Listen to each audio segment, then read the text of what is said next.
Senegal is battling a mounting debt crisis. It all unfolded last year after a review of the nation's finances uncovered $7 billion in hidden borrowing by the previous government.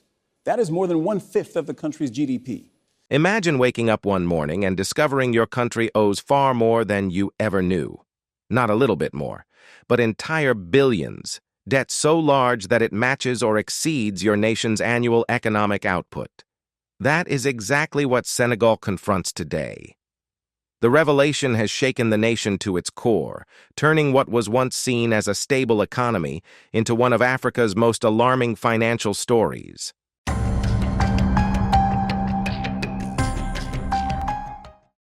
When Senegal's new government took office in 2024, it ordered a detailed audit of the nation's finances. What the auditors found shocked even experienced economists.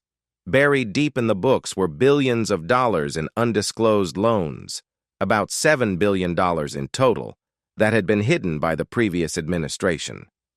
To understand the magnitude of this number, that's almost a quarter of Senegal's entire economy. Overnight, the country's financial picture changed completely. The International Monetary Fund reacted swiftly, freezing almost $2 billion in loans until the situation could be clarified. International credit rating agencies followed suit, downgrading Senegal's financial rating further into junk territory. It was an unprecedented blow for a country that had once been praised for sound fiscal management. Investors lost confidence, and international lenders demanded stricter reforms. The new government had no choice but to act quickly, and their chosen solution was austerity, raising taxes, cutting public spending, and halting projects across the country. But these decisions came at a painful cost for ordinary Senegalese people. Across cities and villages, the poorest families began to feel the squeeze almost immediately. Welfare programs that had supported hundreds of thousands were suddenly cut. In one modest home on the outskirts of Dakar lives Adama, a young man once full of dreams who loved to play football. Today, he moves only by wheelchair, cared for by his mother Kaji, who is herself battling cancer. For years, the two survived on a small government stipend, about $40 every 3 months. It was never much, but it helped. Then came the cuts, the payments stopped. Now Kaji survives on small loans and the kindness of neighbors. "Everything we have goes to his care," she says. "The debt may not be ours, but we are the ones paying for it." This is the unseen side of national debt, the human cost. Around 500,000 families across Senegal have lost their welfare grants since the IMF froze funding. Many were already living below the poverty line. Now, survival depends on borrowing, selling belongings, or relying on overburdened relatives. The government insists that austerity is a necessary sacrifice, a painful but temporary measure to rebuild trust and restore credibility. But critics see it differently. They argue that Senegal is being forced to pay for the sins of its past leaders, and that ordinary citizens are being punished for a crisis they did not create. When the former government borrowed these billions, the IMF called it sustainable and productive. One opposition figure said during a press conference. Now the same IMF says it was not. So who is to blame? Did the IMF not know, or did they simply not care? These questions have struck a chord with the public, fueling anger and suspicion toward both local politicians and international lenders. In Dakar, the skyline itself tells the story of this financial storm. Half-built towers rise above dusty construction sites, projects that once symbolized progress now frozen in time. They stand as monuments to a dream interrupted, funded by loans that never reached their full purpose.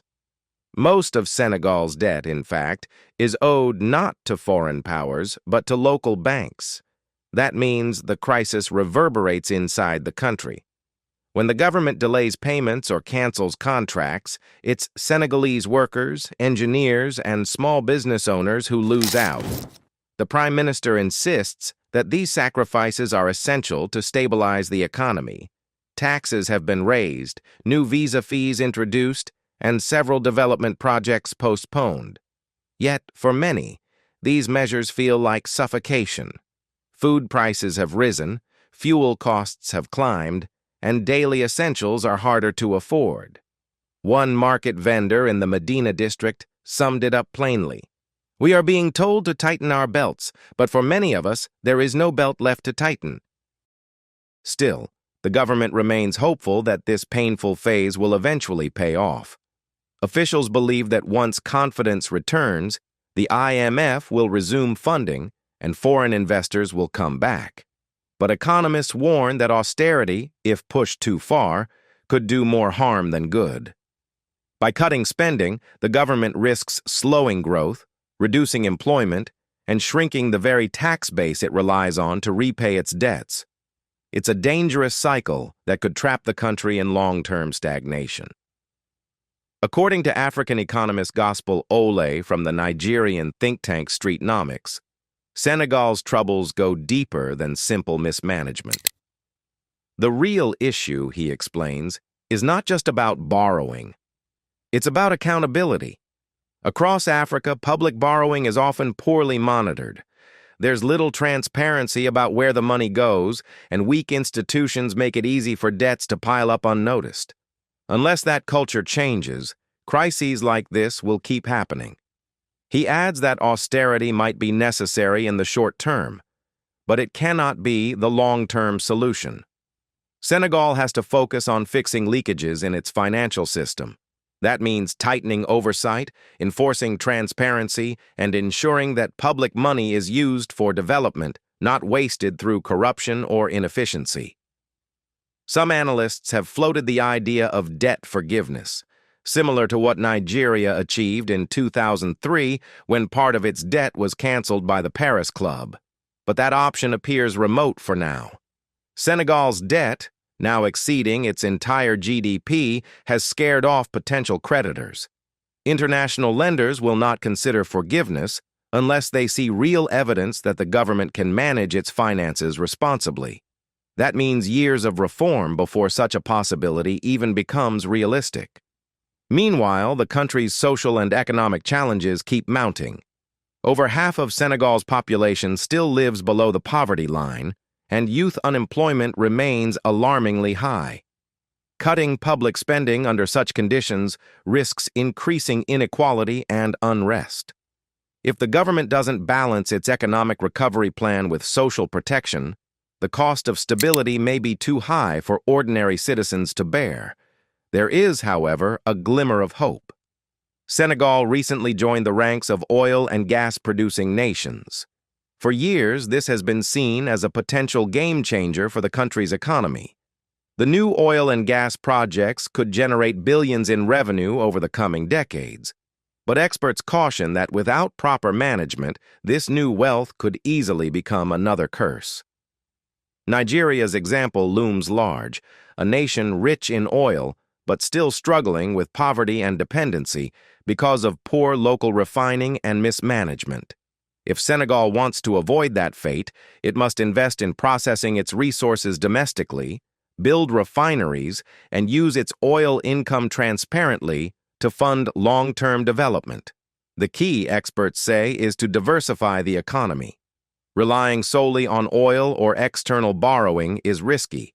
Instead, Senegal should focus on revitalizing its small and medium-sized enterprises, boosting agriculture, tourism, and technology. These low-hanging fruits can create jobs, increase tax revenue, and restore growth from within.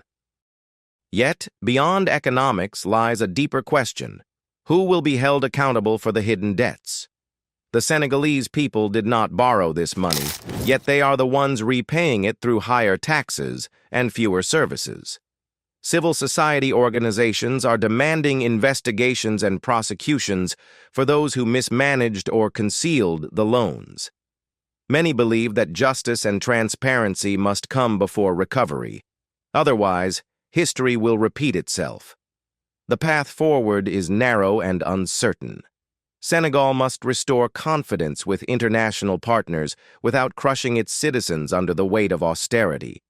It must rebuild its economy while keeping hope alive among the youth. And above all, it must prove that truth and transparency can still guide African governance. This crisis carries lessons for the entire continent. Hidden debts, opaque deals, and mismanagement have long undermined Africa's development. When they finally surface, the pain falls hardest on the poor. Transparency, therefore, is not just good governance, it is survival. Senegal's experience reminds every African nation that the foundation of prosperity is honesty in public finance. For Senegal, the coming months will be critical. The government must complete its audit, publish the results, negotiate new terms with the IMF, and design reforms that protect the vulnerable. Oil and gas revenues must be managed with integrity, not greed. If these steps are taken with courage and sincerity, the country can emerge stronger. But if corruption and secrecy continue, the burden will only grow heavier for future generations. Senegal's story today is not one of defeat, but of reckoning. It shows that even a proud and stable nation can stumble when transparency is lost. But it also shows that recovery is possible when people demand accountability and unity. The road ahead will be painful, but it can lead to renewal if walked with honesty and resolve. Brothers and sisters, if you believe Africa deserves better, if you believe that our nations deserve leaders who are honest, transparent, and accountable, then help amplify this message.